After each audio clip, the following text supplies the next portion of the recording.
Amat Ajuni Sabang Guru Prasad Jap Ad Sach Jugad Sach Happy Sach Nanak Hosi Pi Sach Vaheguru Ji Ka Khalsa Vaheguru Ji Ki Fateh. Okay, so I've been asked to do a talk on mental health and Sikhi today. And before I get into the talk itself, there's just a few things I want to start off with. So firstly is, we don't know what anyone else is going through, Hannah. So anyone kind of sat next to you or anyone in this room, we don't know what we have been through. We don't know what someone else is going through. So in line with that, I would really encourage you to look after yourself. Because when we hear things about mental health, we don't know what it can bring up in us. So it's whatever it is you need to do. If it's kind of taking a break, getting some bani, going to the langar hall, going to the darbar sahib, just getting some fresh air. So I would encourage you to look after yourself. And I hope that as a sangat, we can respect that for one another. And secondly is just a bit about myself. And the reason I'm just sharing a bit about myself is because loads of people talk about mental health, which is really important, but terms or titles such as being a therapist or a psychologist, they're not protected terms that without the regulated training. So myself, with Guru Sahib's Kirpa, I'm in my second year of doctoral training. I'm training as a clinical psychologist. And that's the kind of position I'm coming from when talking about mental health. And alongside that, there's many mental health practitioners and healthcare professionals who do talk about mental health and will come in from different perspectives as well. So I guess I'm just coming in from a very kind of psychological perspective. However, that being said, I can sit here and read and talk about all the psychological frameworks, can read all the books and all the models and all the psychologists, like what they've said about mental health. I can do all of that. But ultimately, Jada Gyana, Brahm Gyana, that only comes from Maharaj. It only comes from Tan Sri Guru Granth Sahib Ji Maharaj. So I can read all the books and everything, but that's all limited. That's only going to get me so far because that's all man-made. So when it comes to anything, including mental health, we turn to Maharaj, we turn to Gurbani, we turn to our Itihas. However, Jinni ke soji Maharaj ne bakshiya, whatever we've kind of learnt, I'll try to kind of share that and apply that here, and we'll just kind of see how things go. So what I'm hoping for today is generally talking about mental health, what it actually is, talking about Sikhi and mental health, but not separating the two, right? So we can't separate, when we talk about mental health, we can't separate Sikhi from it. We'll talk a bit about the systems that we live in, and I'll kind of touch on that when we get there, and working together. Okay. So I thought I'll share some statistics on mental health. So this is from NHS England from 2023, so about 2 years ago. So we have quite a few age groups, so 18 to 16. This is the likelihood of children between those ages who may have a mental health condition. And as you can see, it kind of increases up until the age of 19, and there's a bit of a dip afterwards. And I think with these statistics, it was quite interesting because I think a lot of the time research is shown, and we need research to explain things. However, when I looked at these statistics, over 80% of who completed these forms, they were Gore. So we're not representative in these statistics, and we very well know how mental health impacts our community. And just because somebody of these ages is likely to have a mental health condition doesn't mean that the rest of the 70 to 80% aren't susceptible. Essentially, everyone is susceptible to developing kind of mental health conditions because we all have mental well-being. And if somebody is just by chance within a certain set of situations, depending on where they are in their life, whatever's going on for them, whatever they're experiencing, they can also develop a mental health condition. Alongside that, so children between the ages of 11 and 16 who were likely to have a mental health condition, they're 5 times more likely to experience bullying, and this is either in person or online as well. And with this, we don't know if it's mental health, if somebody already has a mental health condition that leads them to being bullied, or because they're being bullied that they have a mental health condition. It's kind of both ways. I think there's a lot of things that come at play, which we'll talk about a little bit later on.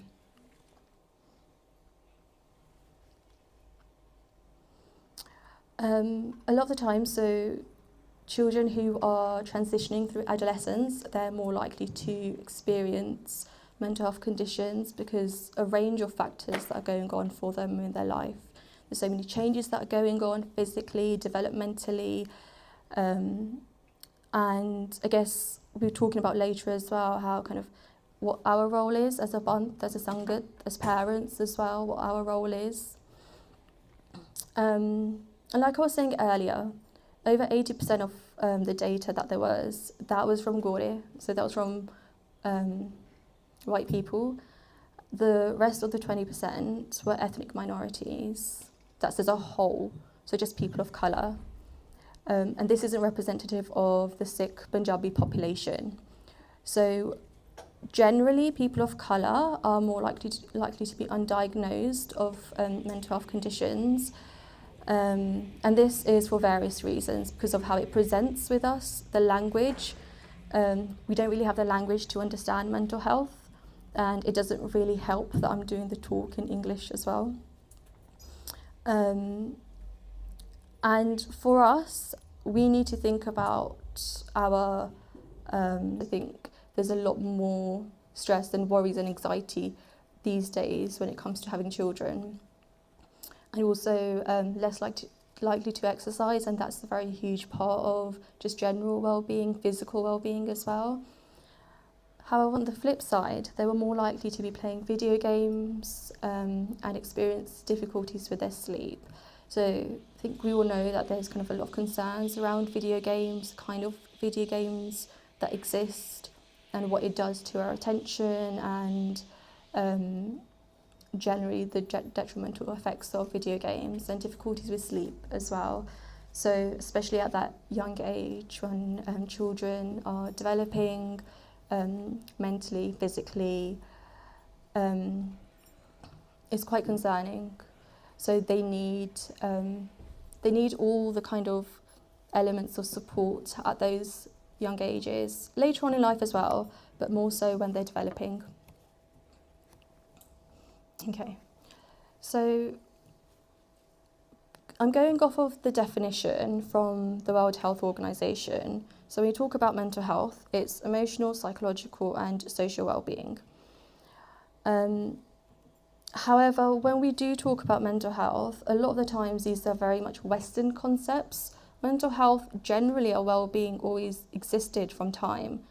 However, the way we understand it now is through a very Western lens. So it's very much focused on the individual themselves. It's about how productive you can be to provide economically, and it's very self-centered. And there's various ways we can look at mental health. We'll be going off of this definition, but we'll be breaking it down and thinking about the Sikhi elements as well. So we'll be thinking a lot more holistically, and we'll be incorporating Sikhi throughout. So emotional well-being. So some elements of emotional well-being consist of emotional regulation. So that's being able to present and grounded state. So when we experience really intense emotions, that can become very consuming and we can become very overwhelmed.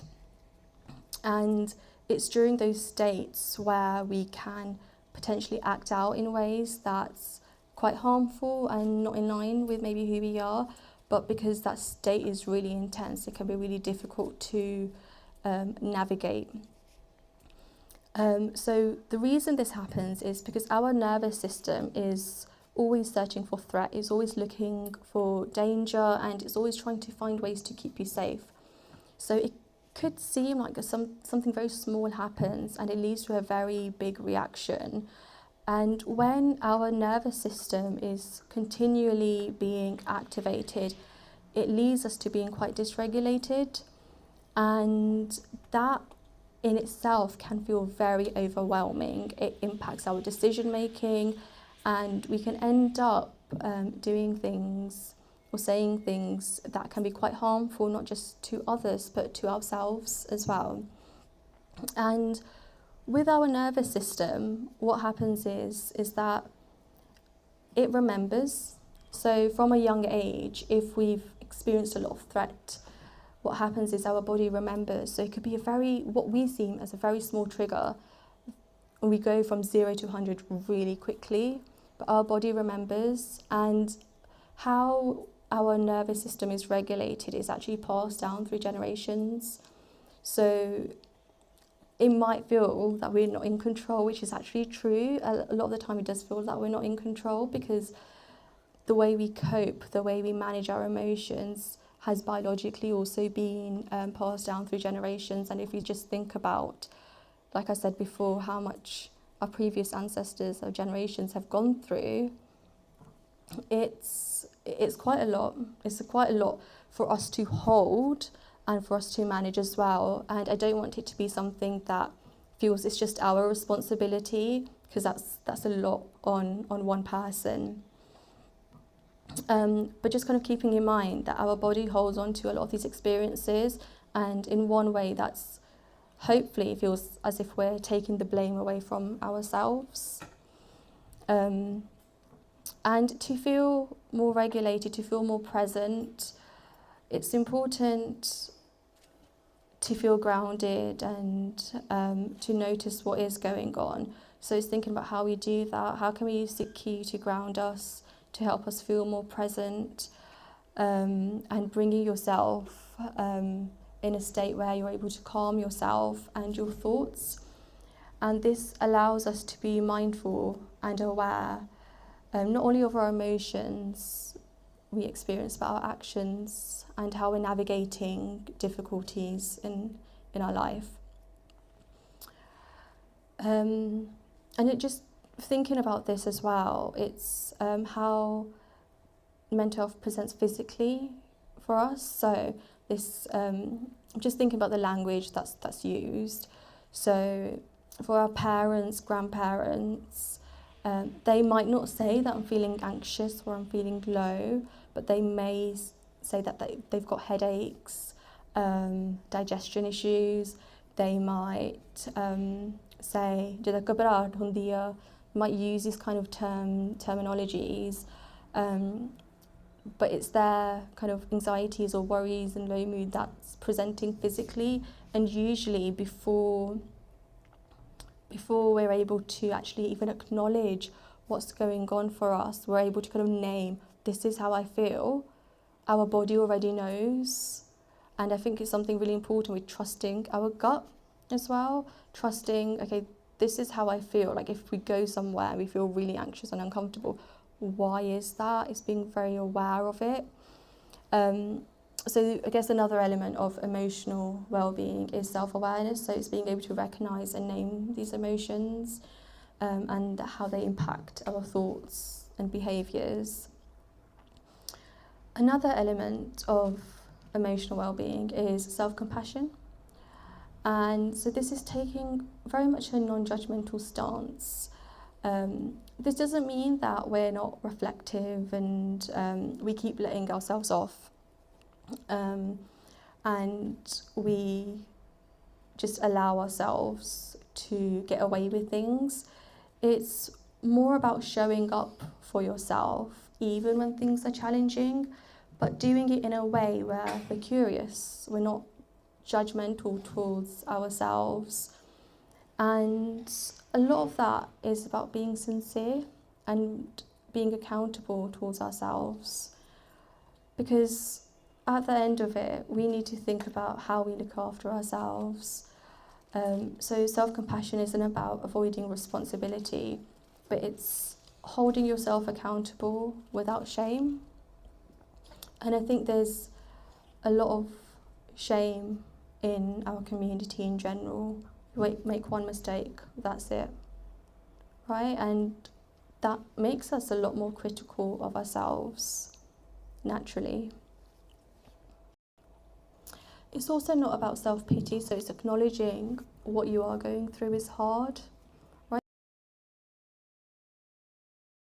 Man up, get over it. But actually, we go through very much real life experiences and they are hard, and there's nothing wrong.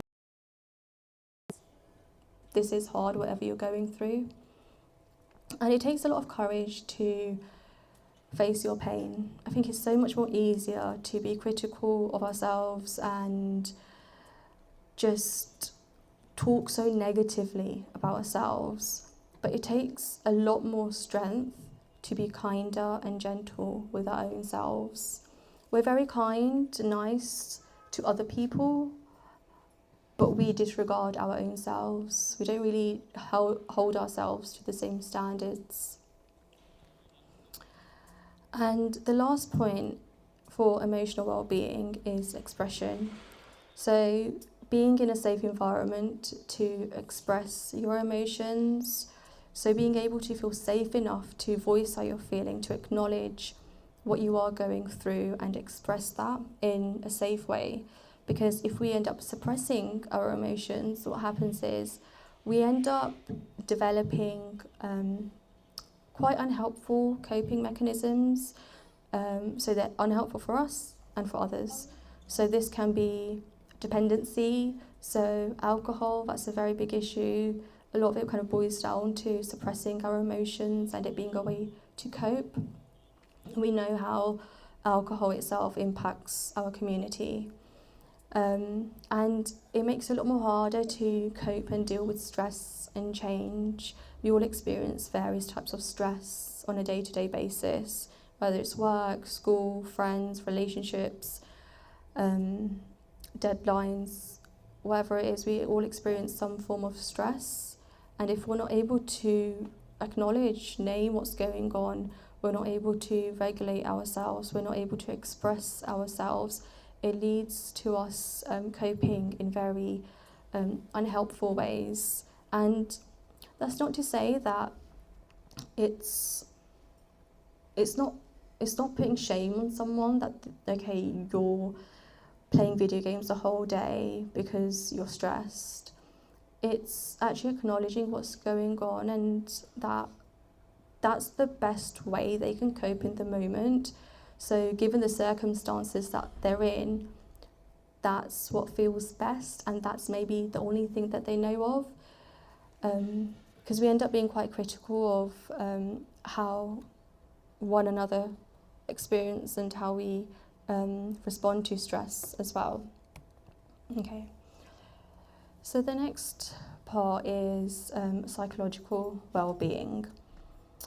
So this is a lot more to do with how we think, our thoughts, how we view ourselves, so our self-esteem, our confidence, how much of a purpose we feel we have in life, so what's navigating our life, what are our goals, and it's being able to adapt to general life stress as well.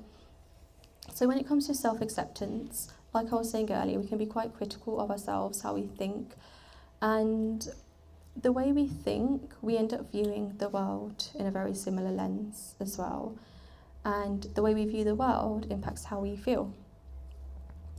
And it's just thinking about, what is our purpose in life?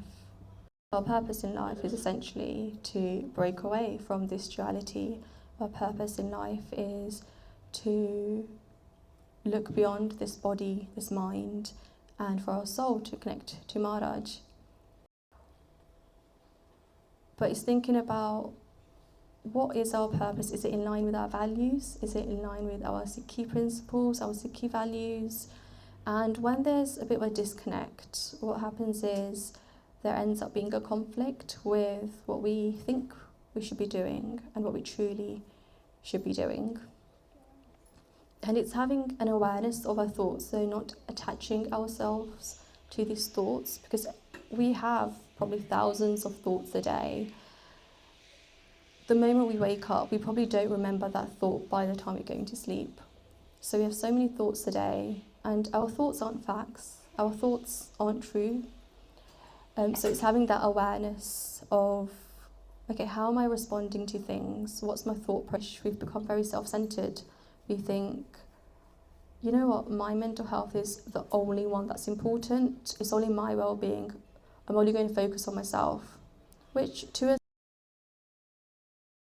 us and build our jivan. But we also need to do it together as well, as a sangat. And I guess a large part of it is also being able to contribute to society, so being able to do, having these trusting and safe relationships. So it's just something for us to think about as parents, as siblings as well, and when we are going to school, how are we interacting with one another? And just thinking about, we hold on to words, are we interacting with one another? Are we speaking to each other with pyar, or are we having beef over the littlest minuscule things? And also, this all kind of boils down to our Sikhi principles, how we behave with one another, the relationship, what other people are doing, and we base our Sikhi off of that. Okay, so talking about Sikhi and mental health, I wouldn't say I'm the best person to be talking about this. And when we talk about Garam, Home, Sangat, there's so much that comes into it. So I just kind of picked out a few points. So we all know, all our Garam, they're all previously written, based off previous Janam. However, jehda dukh sukha, they're like clothes. Sukh dukh doye dar kapde bahare jai manukh. So dukh and sukh, they're like clothes that are based off of our previous janam, and they change daily. So dukh and sukh changes daily, every single day. One moment we experience dukh, one moment we experience sukh, and neither last. So je dukh bhi hai, sukh bhi hona, and if you have sukh, dukh bhi hona hai. So neither are here to stay. Dukh isn't going to stay, nor is sukh going to stay. However, even though it's all based on our Garam, Maharaj, they're the ones who can change our Garam at the end of it.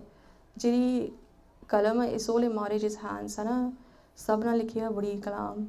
It's all in Maharaj's hands. So even if something is in our Garam, jiri putthe Garam, oh Maharaj sare siddhe kar dinde ya. But we need to have the soji to go to Maharaj. However, something to think about is when someone comes to us talking about their dukh, something that they're struggling with, they come to us for a reason, right? They've probably gone to other people, or they may not have, but they come to us for a reason. Dukh vandana hundaya. They want to share the dukh. They're maybe looking for some guidance. But what do we say to people? So I've heard this happen and seen this happen multiple times. So when we talk about Garam and someone comes to us with their dukh, what do? We say, oh, it's in your Garam. Can't do anything, just do ardas. I'm not going to ignore or mitigate or reduce how important ardas is, but just something to think about is that person has probably already done and is doing so many ardasa, right? They're already going to Maharaj. They probably know that this is Garam. But actually, when they come to us, they just want to share their dukh. And what do we say? Isyo karam, go do ardas, which is very important for us to share with them. But what we end up doing is we start invalidating what they're going through, and almost as if we don't have time for someone. So when someone does come to us, they're probably in quite a low state, and it can be difficult for them to see things from a different perspective. So just being there, present with them, that in itself can sometimes be enough. So when someone does come to us with their pain, we need to just think about, how do we respond? How do we react? And are we giving people the time and space to be able to talk about their dukh with us? Because sometimes that's all that people need. We can talk about Garam all day long. There's no end to it, to understanding Maharaj and how this world works. But sometimes people just want to be heard. And when we talk about home, we talk about the ego, we talk about the I. So our mind creates a version of ourselves, and we identify with it, and we make ourselves believe that this is who we are. So in Sri Adhyatma Prakash, with this Granth, it talks, it's the knowledge and the Gyan and the Atma and how we should be living our lives. And what we do is we have this kind of perceived identity. So we think we are our thoughts, we think we're our depression, we think we are our anxiety. And we might think that I'm from a certain jat, I'm from a certain caste, I'm a doctor, this is my job role, I'm a top vidyarthi. We have all these identities that we've created, but actually this is all rooted in our ego. And the more we break away from that, the more we step back and understand where all these identities are coming from, we start to realize that these are also shifting. So one day could identify with something, the next day that could change. So our perception, our view of who we are, that's also changing on a regular basis. But the more we understand where things are stemming from, our ego, we can break away from the worries that we're having as well, because we're understanding where they're rooted from. So the ego itself, it creates an illusion. So it creates an illusion which is false.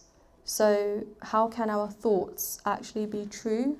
Because if our thoughts are based off of our ego, it doesn't make sense, right?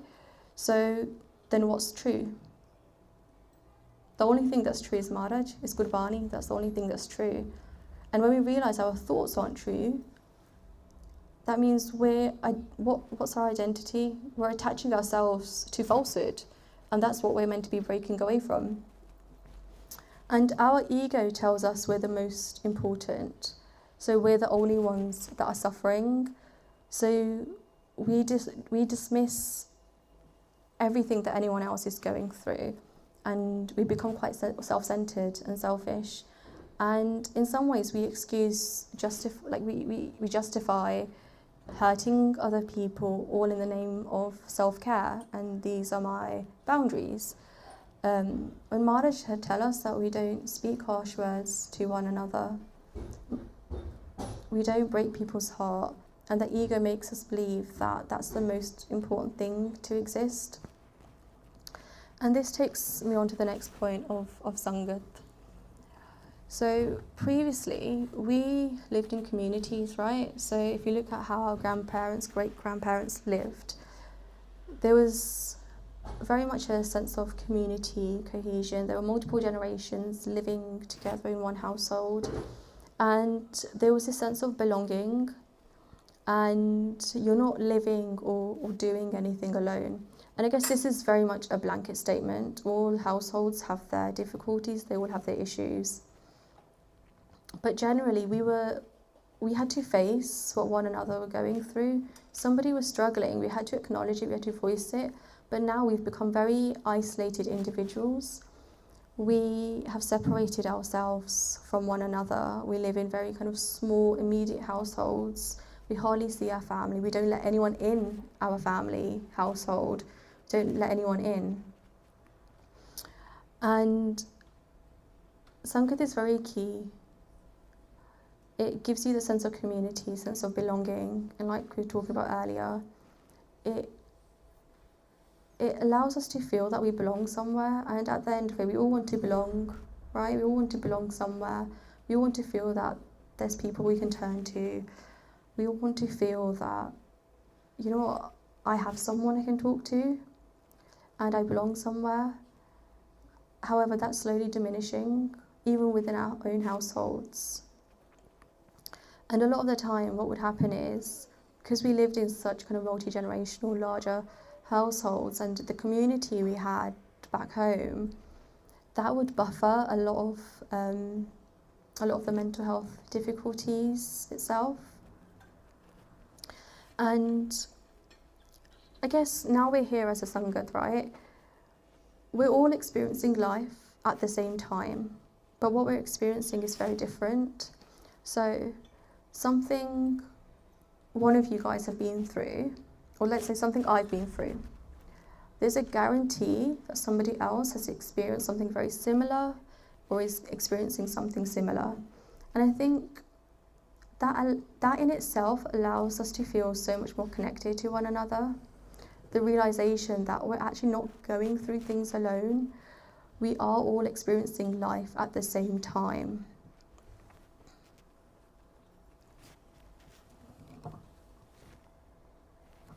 Okay, so Dhyan will be thinking about it in two ways. So firstly is your perception, so where your attention goes. It's how you understand and how you look at things.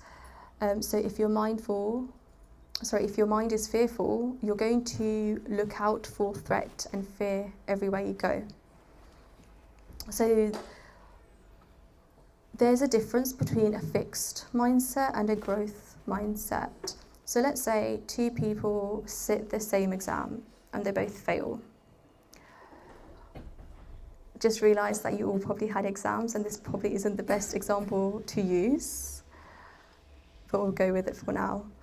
So two people sit in an exam and they both fail. One person, they respond in a way where they're like, you know what, I failed, but I'm just going to use this as a way to think about, okay, where did I go wrong?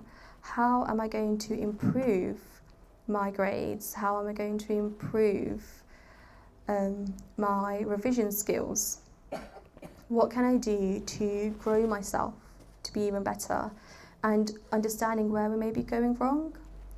However, if somebody is in quite a fixed mindset, they can internalize what they're going through. They might say, okay, I failed this one exam, therefore I'm a failure in itself. So they allow their failures to define them. And that's how they maybe navigate life as well then. So in life in general, as we get older, even after you get older as well, there's always going to be some sort of challenges. But it's how do we face those challenges? Is it through kind of having a growth mindset where, okay, this is what's going on, how am I going to adapt, acknowledge what's going on, and think about how we're going to process and move forward. And it's the same with Sikhi as well. So when we're doing our Nitnem, when we're going into Sangat, where's our focus? So when we're in Sangat, do we see each other as a competition? Or do we see each other as a way to connect and to grow and to do vijar? And how do we perceive and understand dukh and sukh?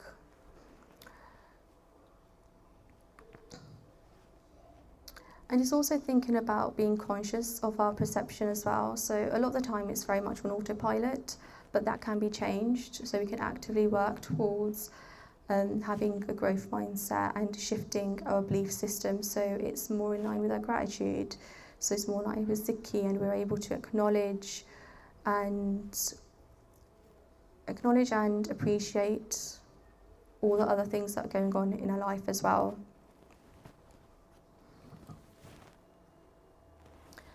And the second way we can understand dhyan is, I guess, a state of oneness.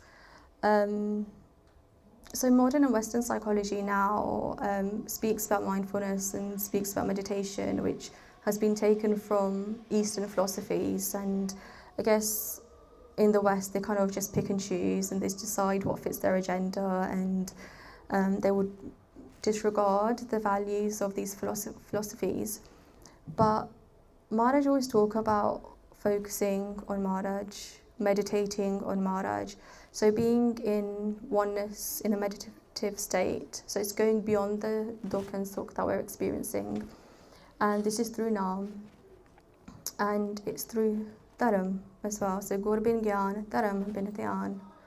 So it's recognizing that we're beyond this physical, we're beyond this dukh and sukh. Because what we do is our ego makes us define ourselves by our experiences. It makes us define ourselves and identify ourselves as something we've been through. But actually it's recognizing that you're an Atma, you're a Jyotana, and it's living your life in line with Dharam. So it's adopting those qualities. So this is just a piece from Sant Isha Singh Ji's diary. And what they say here is, the soul itself is a witness. So if you have two drawings on a piece of paper, one is of a still horse, while other that of a running horse, the paper itself is a witness to both. So similarly, the soul is forever stationary.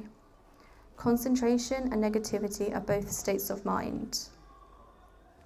The soul itself is self-existent and in samadhi roop.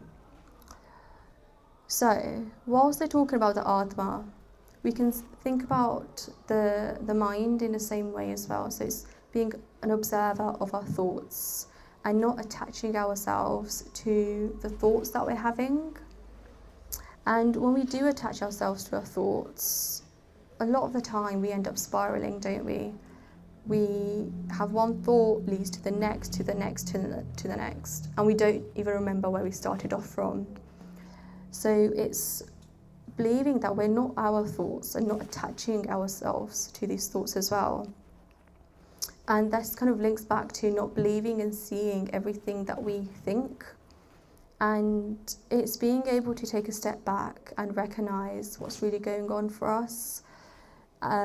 So within ourselves, but in the world around us.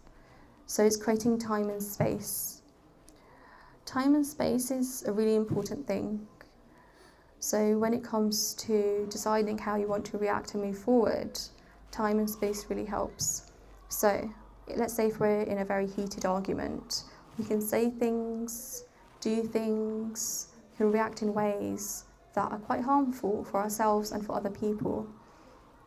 Time and space allows us to process, regulate ourselves and think about how am I going to move forward, how am I going to react to what's being said, what's being done, and ensuring that we are reacting in a way that's in line with our principles. Because a lot of the time when we react to things in the heat of the moment, we hold on to those, and that in itself can make us feel quite overwhelmed and quite worried, and we overthink, we ruminate on, I should have done this, I should have done this instead. But it's something we can all learn from. We will all experience anger, but it's how we express it, how we acknowledge it. Okay, so just moving forward, so social media is quite a big topic of conversation, so I thought I would include it in here as well. So when we are using social media, a lot of the time we see statistics, oh okay, too much social media leads to bad mental health. But what does that actually mean? What is that poor mental health? There's actually a lot happening in between. So our brain has a chemical hormone called dopamine. So it's a bit of kind of a motivation you get, or a reward. So when you have something nice that you like to eat, you accomplish something or you achieve something, someone says something nice about you, we get that kind of boost of dopamine. And this is the same when we are using our phones as well. So when we get that kind of little notification, we get that little buzz. However, when we use too much of it, our brain gets used to it. So normal things that we used to enjoy, whether it's kind of going out for a walk or just general kind of day-to-day activities that we used to do, we don't really enjoy them anymore. And what this means is that you need even more stimulation. You need to use social media even more just to experience the same level of buzz that you did before. And this leads to impacting your physical health. So your sleep, having brain fog, difficulty making decisions, your attention span, and it leads to your dopamine crashing as well. So if you take someone's phone away, they feel really uncomfortable, they feel really agitated, they can feel really anxious because we're not with our phone, we're not getting that constant dopamine, so we can't sit with ourselves. And what happens is, because we're not sitting with our own thoughts, they can feel really scary. So I used to work in camps, and I used to see this a lot, where people can't live without their phones now. Everything's on there, but they just have to keep checking, because once they put their phone down, there's so many uncomfortable thoughts that are coming up. And previously, when we had those uncomfortable thoughts, when we didn't have phones or there was a limited use of phones, we would be able to actually sit with them and acknowledge them and notice what's going on. But now it feels so uncomfortable, just the thoughts that we're having, and to a degree that those thoughts can feel quite dangerous for us as well, that it leads us to feeling really anxious and really low in mood as well. And this also leads us to feeling really disconnected from the real world.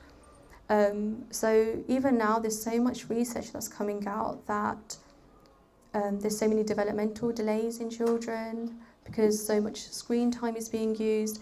Again, like I said, I'm not a parent. I don't know the stresses of being a parent. And I understand that sometimes you need to put a phone in front of a child. So it's not saying it's the end of the world, but there's a lot of developmental delays that we're noticing when children start nursery as well. And even from a young age, children are finding it difficult to regulate their emotions because a screen is popped in front of them.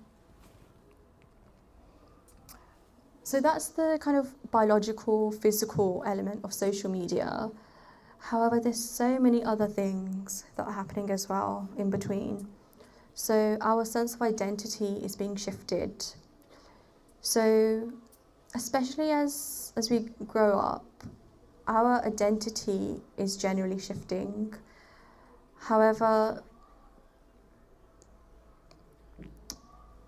it's thinking about what are we basing our identity off of. So what we see online, we end up perceiving that to be our norm. And the majority of what we see online is not in line with Sikhi principles, it's not in line with Sikhi. And that really creates a conflict in our identity. So what we're seeing online versus what we're taught, what we should be doing, there's this kind of massive conflict and we don't know how to navigate that. And what happens is, what we're seeing online, we end up very easily willing to compromise our Sikhi values for very momentary validation. And this can create a lot of dukh in the long term, and I think it's very easy for me to say, sat here, but when you are growing up, it feels like it's everything. It feels that it's the end of the world if you're not on social media, if you're not connecting with others, or if you're not doing everything that everyone else is.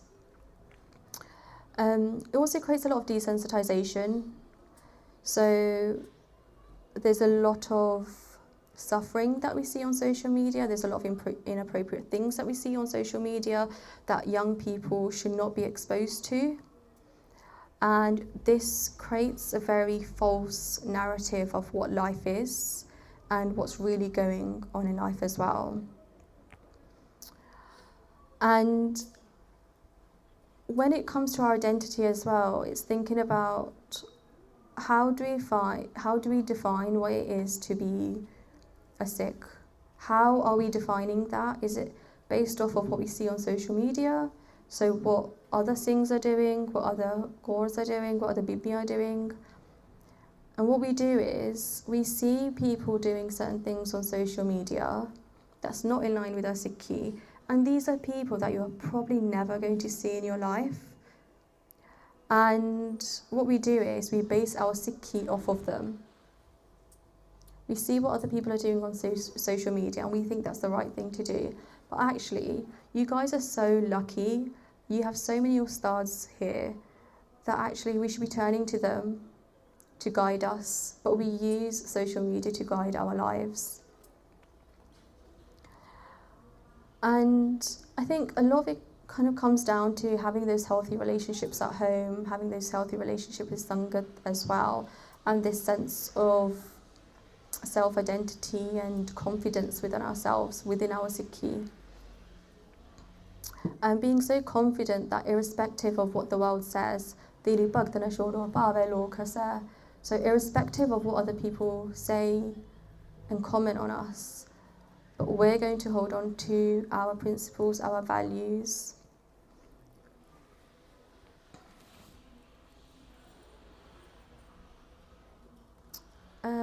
I'm just mindful of time, so I'll kind of skim through this.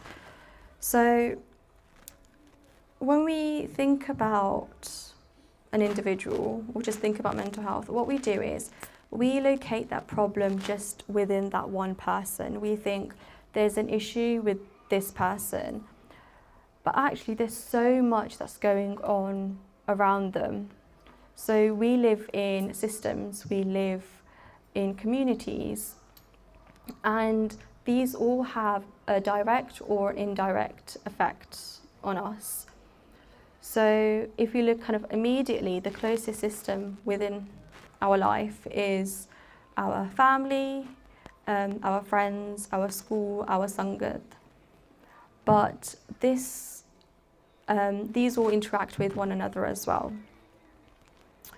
So how our school life is, how our family life is, who our friends are, who our Sangat is, that impacts our well-being. But it's also on the wider systems as well. So we can kind of talk socio-politically, like the political climate, how that impacts our identity and what's happening at the moment, but what our ancestors of previous generations, what they lived through as well and how that impacted them. So for example, let's say you have someone at school who's being bullied, that young person becomes quite withdrawn.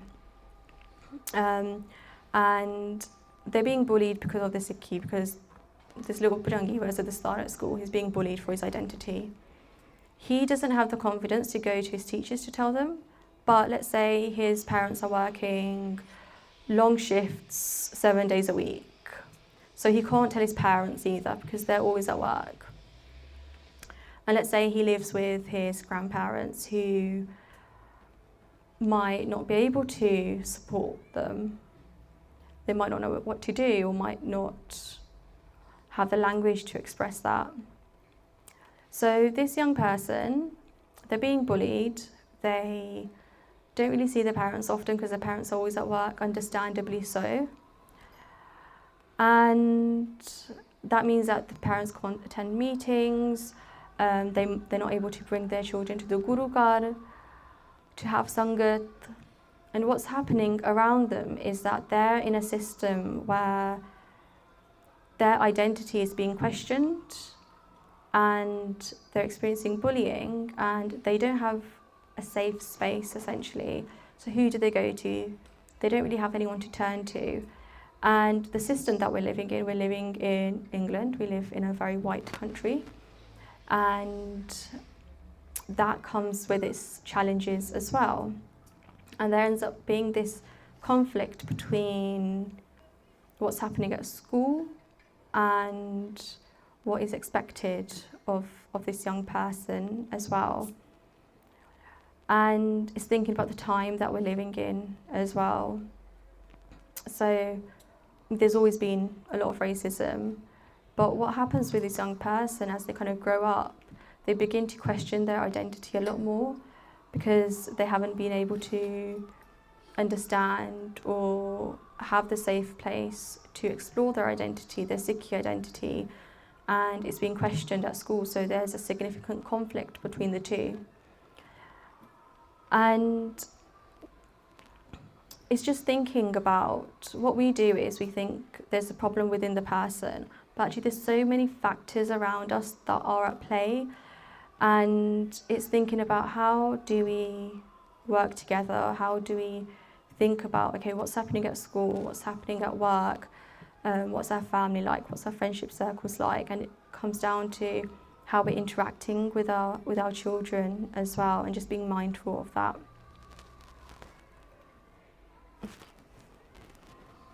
Okay. So gratitude is something that's really important to just think about for a moment, because we hear a lot about it, but we probably don't practice it enough. And gratitude isn't pretending that everything's perfect and having a very kind of toxic outlook. It's more about acknowledging that within the chaos that we live in, that there is still something that we can hold on to. And it's giving us the bigger picture of life in itself. So throughout the day that we have so many worries, and naturally as Sikhs, we have 3 times a day where we can actually sit down and express gratitude, and we can reflect on our life and how our day has been, and acknowledge that there is some positive, there is some good that's going on in our life. It's not just pretending that everything's perfect, but acknowledging that within everything that's going on around us, there's still something that we can be grateful for. Okay, so just to finish off, I've kind of just done a whistle stop tour. I'm not sure how helpful it really was, but the main thing is that we're opening up these conversations and we're creating time for it. And like I said, I can talk about all the kind of psychological elements of mental health and what it is, but it boils down to keeping Sikhi at your core. It's how do we build as a community? How do we take time out of our life to think about what do I need? So what does my body need? What does my mind need? But what does my Atma need as well? And it's being able to express that whilst keeping Sikhi at the centre of everything. So I think it's very easy to say everything that we do, we have to see Maharaj in everyone and everything, and that can be quite challenging to do. But it's taking those steps towards it and thinking about how we collectively move forward as well. How do we create space for everyone? Because there is space for everyone to be here, to be within the Banth. But how do we create that space? And a lot of this kind of comes down to us adults as well. It's not just saying that it's just your Jummewari, it's all of our responsibilities. So it's how do we come together to have these conversations and open up these spaces. And one thing I'll just end off with is, so Santhiya Kirtan Singh Ji, when Bhai Amrik Singh Ji were at college, they sent them a letter, and this one pankti has always stuck with me, and I just wanted to kind of end off here. So raat soon vele sare din bhar de kite karma de karo vichar bipa. So at the end of the day, reflect on what you've done. Just notice it. What you're going to do after is another thing, but just think about what you've done itself. That in itself is a very powerful action. And I would encourage you all to try and read this. So this is online on I think it's the Navneet Kaur website. When you read this letter, it's translated into English as well. It's as if your own father has written it to you. It's as if your own father is talking to you. And it's all the Sikhiya that we need to navigate our life. We all have challenges in our life. But we have all the tools as well. I guess we need to know where to turn, and we all need to create space for that as well. We all need to allow ourselves to open up as a Sangat and have that space. What I'll do is I'll just kind of finish off here. I apologise if I offended anyone, and I've probably made a lot of mistakes. I hope that there was something that we could take away, or at least just kind of open this up to having further conversations and acknowledging our role, that it's not just us alone that are suffering, but we're all kind of going through life itself together. And hopefully something was helpful. Marriage agli smat bakshana lekhe kadena chut gaya kin kin boolan har baksan har baksla nanak pare utar Waheguru ji ka khalsa Waheguru ji ki fateh.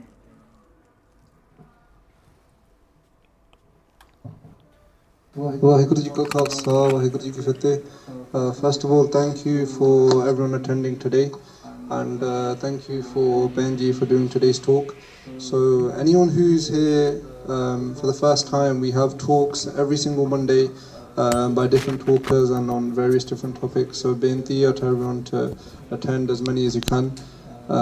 We have langar at the back, so beinti to everyone, Sade Shakya Waheguru Ji Ka Khalsa.